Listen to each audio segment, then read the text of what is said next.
asyrafil anbiya wal mursalin sayyidina wa maulana Muhammadin wa ala alihi washabihi ajmain amma ba'du.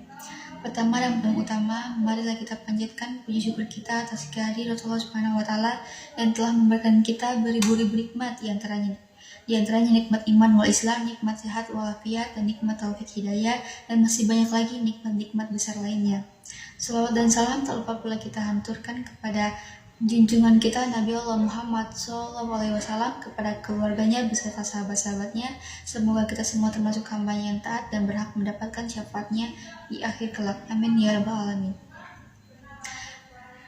Baik, tujuan saya untuk membuat video ini adalah untuk memenuhi tugas mata kuliah Ulumul Quran oleh Bapak Misbahuddin SAY MTHI. Sebelumnya, perkenalkan nama saya Rina Sari Memonto. Langsung saja saya akan menjelaskan materi saya yang berjudul Jadal fi Quran. Jadal berasal dari bahasa Arab, yaitu judulan, yajdulu, dan jadalah, yang dalam pemakaian kata bahasa Indonesia sering diartikan dengan debat. Jadal atau jidal adalah bertukar pikiran dengan cara bersaing, berlomba, atau berdebat untuk saling mengalahkan lawan. Pengertian tersebut berasal dari kata jadaltu habli, yakni ahkamtu fatlahu, yaitu aku kokohkan jalinan tali itu. Maksudnya adalah kedua belah pihak yang masing-masing saling berdebat itu saling mengkokohkan pendapatnya dan saling menjatuhkan lawannya. Rasulullah SAW juga diperintahkan agar berdebat dengan kaum musyrik dengan cara yang baik, seperti dalam firman Allah dalam Quran Surah An-Nahl ayat 125 yang berbunyi, Bismillahirrahmanirrahim. Ud'u ila sabili rabbika bil hikmati wal mau'izatil hasanah wajadilhum billati hiya ahsanu inna rabbaka huwa a'lamu biman zalla wa huwa a'lamu bil muhtadin, yang artinya serulah manusia kepada jalan Tuhanmu dengan hikmah dan pengajaran yang baik, dan debatlah mereka dengan cara yang baik. Sesungguhnya Tuhanmu lebih mengetahui siapa yang sesat dari jalannya, dan dialah yang lebih mengetahui siapa yang mendapat petunjuk. Quran Surah An-Nahl ayat 125. Jadi dengan kata lain, jadal adalah suatu tindakan dengan cara bertukar pikiran yang bertujuan untuk menyatakan suatu hal yang dianggap benar dengan mengemukakan argumen atau pendapat agar pendapat kita tersebut bisa diterima pihak atau lawan bicara. Lalu selanjutnya jenis-jenis jadal dan contoh ayat jadal Al-Quran. Apabila kita perhatikan uslub jadal yang diterapkan oleh Al-Quran, maka dapat dikategorikan menjadi 6 macam, sebagaimana yang dihimpun oleh Muhammad Abu Zahra dalam kitabnya Al-Mu'jizat Al-Kubra dalam Al-Quran halaman 371 sampai dengan 383. Yang pertama yaitu Al-Ta'rif atau memperkenalkan.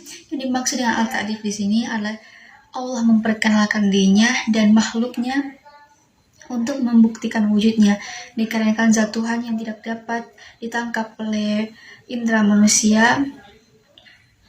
Tuhan menjelaskan sifat-sifat yang dapat dipahami oleh manusia seperti dalam surah Al-Mu'min ayat 12-16 memberikan gambaran kepada kita bahwa Al-Quran dengan mengemukakan jadal untuk memperkuat suatu argumen, ia menggunakan pola Al-Ta'rif, yang artinya mula-mula diperkenalkan kepada umat suatu kondisi sehingga menjadi jelas semuanya oleh pembaca dan pendengarnya. Selanjutnya yang kedua yaitu Al-Ta'ziyat, atau bagian-bagian yang disebutkan dalam suatu ungkapan, memberikan argumen atau kebenaran yang dibawa oleh ayat-ayat tersebut, seperti tampak dalam Quran Surah An-Naml ayat 59 sampai dengan 62. Ayat di atas itu membicarakan tentang akidah dalam rangka membantah keyakinan syirik. Apabila diperhatikan dengan seksama, tampak dengan jelas masing-masing ayat menjadi argumen tentang keesaan Allah Subhanahu wa taala. Artinya masing-masing ayat berdiri sendiri dan menegaskan ketidakbersekutuan Allah dengan yang lain. Lalu yang ketiga yaitu ta'mim dan takhsis, satu umum dan khusus, ialah mula-mula Tuhan menyebutkan sesuatu secara umum kemudian diikuti oleh penjelasan secara rinci, seperti surah Taha ayat 49 sampai dengan 59. Pada permulaan dialog Nabi Musa dan Fir'aun, Tuhan menggambarkan dalam kalimat yang mengandung makna umum, seperti dikatakannya, Tuhan telah memberikan bentuk kepada tiap-tiap sesuatu, kemudian menentukannya. Kemudian ayat selanjutnya menjelaskan secara rinci yang pada saat itu masyarakat Mesir yang sebagian besar adalah petani dan peternak. Karena itulah maka Tuhan menegaskan bahwa dialah yang menurunkan hujan dari langit lalu ditumbukannya air hujan itu berbagai jenis tumbuhan yang berpasang-pasangan untuk makanan manusia dan hewan ternak. Dengan cara berargumen seperti itu, maka sukar sekali untuk memungkiri informasi Al-Quran tersebut karena jalannya amat kuat dan rasional sekali. Yang keempat, yaitu sebab akibat atau ilat wal amaul. Dasar yang dipakai dalam hal-hal dalam beristidlal atau mengemukakan dalil ialah hubungan antara berbagai kasus yang membentuk bagian-bagian dari hakikat wujud, sehingga tampak wujud satu bagian darinya merupakan akibat dari bagian yang lain. Dalam Al-Quran banyak ditemukan ayat-ayat yang menggambarkan kausalitas tersebut seperti pada surah Al-Baqarah ayat 190 sampai dengan 193. Dari ayat tersebut menggambarkan secara jelas bahwa perang pada dasarnya tidak diinginkan oleh Islam, akan tetapi jika kondisi memaksa, maka mau tidak mau perang perlu dilaksanakan. Mempertentangkan al-muqabalat atau mempertentangkan dua hal yang salah satu diantaranya mempunyai efek yang lebih besar wujudnya dibandingkan dengan yang lain, seperti pertentangan antara Allah dengan berhala-berhala yang disembah oleh kaum musyrik. Bentuk jelas serupa ini banyak dijumpai dalam Al-Quran, antara lain pada Quran Surah An-Nahl ayat 17 yang artinya yaitu, apakah Allah pencipta segala sesuatu sama dengan berhala-berhala yang tidak dapat menciptakan apa-apa? Mengapa kalian tidak mau mengambil pelajaran?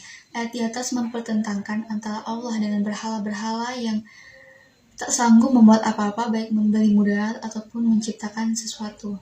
Lalu yang terakhir, yang keenam, yaitu tamsil atau mengemukakan perumpamaan.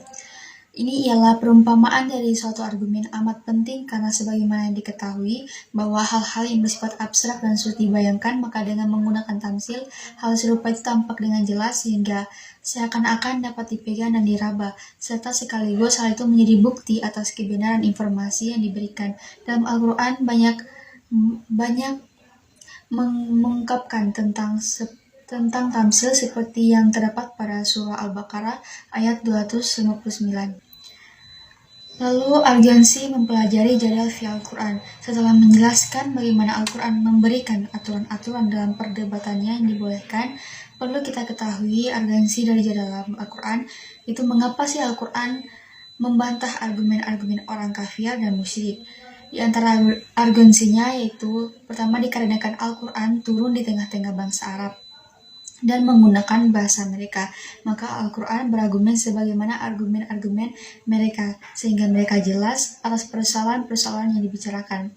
Lalu fitrah manusia yang suci dan selalu menerima hal-hal yang pasti dan rasional sebagaimana yang mereka lihat dan mereka rasakan, dan bukan dengan angan-angan yang tiada batas. Lalu tujuan jadal fi Al-Quran, yaitu sebagai jawaban atau untuk mengungkapkan kehendak Allah Subhanahu wa Ta'ala dalam rangka penerapan dan pembenaran akidah dan akidah syariah dari persoalan-persoalan yang dibawa dan dihadapi para rasul, nabi, dan orang-orang saleh. Yang kedua, sebagai layanan dialog bagi kalangan yang memang benar-benar ingin tahu, ingin mengkaji sesuatu persoalan secara nalar yang rasional, ya melalui ibarat maupun melalui doa. Yang ketiga, untuk menangkis dan mematahkan argumen-argumen orang kafir yang sering mengungkapkan pertanyaan dan persoalan dengan jalan menyembunyikan kebenaran yang memang disinyalir dalam Al-Quran. Baiklah, sekian dari presentasi saya. Apabila ada kekurangan ataupun kesalahan kata, saya mohon maaf. Wassalamualaikum warahmatullahi wabarakatuh.